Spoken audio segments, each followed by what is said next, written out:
Seperti apa sih cerita keseruan LPS Financial Festival 2025 yang diselenggarakan di Surabaya dan juga Medan? Nah, saya sudah bersama dengan teman-teman saya yang bekerja keras ya, berjibaku dan menyaksikan betapa serunya acara LPS Financial Festival di Surabaya dan juga Medan ya di tahun 2025 ini ya. Ada Michael Jeffriando, Managing Editornya CNBC Indonesia. Halo, udah apa kabar? Halo, baik. Dan ada Safrina Nasution ya. You're hosting di sana, ngelihat gimana antusiasmenya dan juga dihadiri oleh banyak orang-orang penting. Betul, yang juga cukup besar. betul. Apa yang bisa diambil di sana, Bang Mike? Artinya adalah keseruannya seperti apa sih gambarannya gitu kalau bisa di-share sama kita-kita yang cuma nonton di TV nih.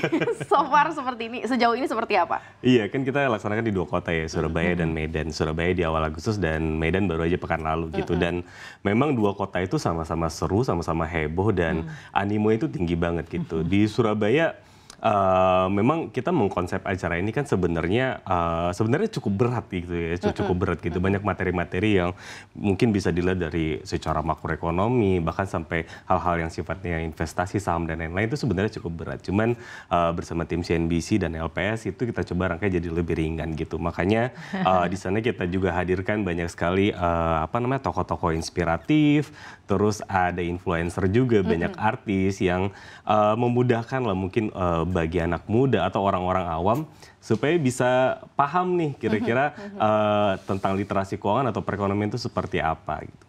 Dan diadakannya itu kan sebenarnya di hari kerja ya, hari Rabu dan hari Kamis ya.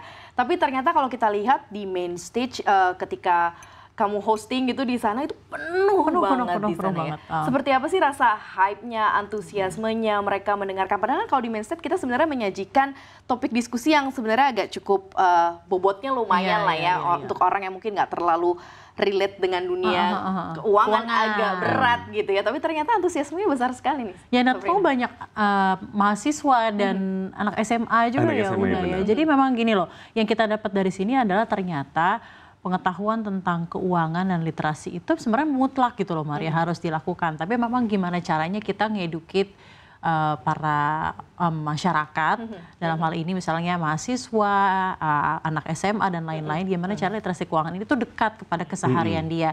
Dan juga memang ada pesan gitu ya dari Pak Hairul Tanjung selaku chairman dan founder dari Cerita Corp bahwa acara LPS Financial Festival ini harus sedekat mungkin dengan mereka audiensnya.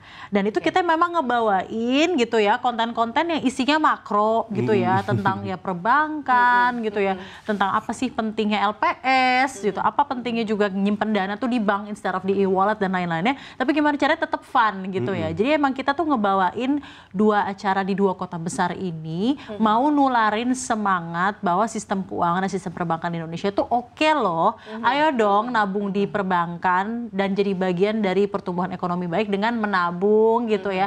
Tapi gimana caranya disajiinnya tuh dengan fun gitu ya. Itu tuh PR yang luar biasa sih. Karena biasanya kita di CNBC Indonesia nyampein sesuatu yang berisi dan konten yang berat, tapi memang dengan cara pembawaan yang cukup formal gitu ya. Tapi di LPS Financial Festival itu kita putar otak gimana caranya ngebawa ini semua dekat ke masyarakat. Makanya itu katanya tadi kata Wali Kota Medan Pak Riko, kayak konser tapi edukasinya ada gitu ya. Dan mungkin itu yang ngebuat orang rame datang gitu loh. Setelah dikasih yang berat-berat, malamnya dikasih yang enjoy-enjoy, yang menggembirakan ya.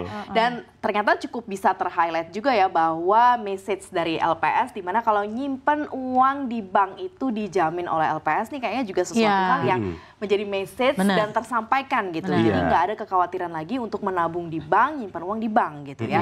Nah seperti apa sih kemudian kalau dari Bang Mike sendiri melihat bahwa level of awareness apa yang kemudian ingin dibangun dalam event seperti ini? Ini kayaknya banyak juga yang mungkin kota-kota lain pada ngiri kayaknya nih kapan mampir ke sini karena keseruannya, terus komen-komen dari teman-teman yang menyaksikan gitu ya, kayaknya mereka juga kepengen hadir di kotanya masing-masing. Iya, kalau kita lihat animonya aja ya, maksudnya dari audiens yang bertanya gitu, kita surprise itu rame banget gitu. Jadi ada tadinya awal itu slot untuk pertanyaan itu kan cukup terbatas ya biasanya ya. Nah di Surabaya kita belajar itu ternyata harusnya slot buat bertanya tuh diperbanyak gitu karena banyak banget gitu. Kalau biasa standar kan 3 pertanyaan. Ini bisa berkali-kali gitu. Mereka bertanya dari hal yang sederhana. Apa yang paling Bang Mike ingat pertanyaan yang paling sederhananya mereka? Yang pasti sih tentang uang itu aman gak sih di bank gitu. Itu sederhana banget kan gitu. Walaupun mungkin kalau di beberapa kelompok mungkin udah paham banget, oh iya dijamin LPS segala macam, tapi di mereka ternyata yang itu uang dijamin apa enggak, terus yang ngejamin siapa, dan mereka juga nggak tadinya juga banyak nggak tahu kan LPS itu apa sih bedanya sama BPS atau sama lembaga-lembaga lain yang banyak S-nya gitu ya gitu. Jadi mereka juga banyak yang baru tahu di sana gitu. Terus cara menabung, cara membagi waktu itu mungkin hal-hal yang sifatnya sangat bisa membantu diri mereka sendiri juga buat tumbuh gitu ya. Belum lagi kalau di kelas edukasinya yang sama beberapa influencer seperti Cinta Laura, Herjunot Ali, Ralinsa itu juga banyak pertanyaan-pertanyaan yang menarik kayak gimana cara hidup hemat, gimana populer tuh kayak gimana sih rasanya gitu. Terus kalau dapat uang tuh mau dikemanain gitu. Terus kalau misalnya dari sekolah terus mau bisnis juga, nah itu gimana cara bagi waktunya? Denger Junot jadi orang susah Mbak, maksudnya kayak kita pertama kali dengar itu di LPS Financial Festival dan financial journey-nya orang-orang ini yang selama ini kita kira ya udah sukses aja gitu ya.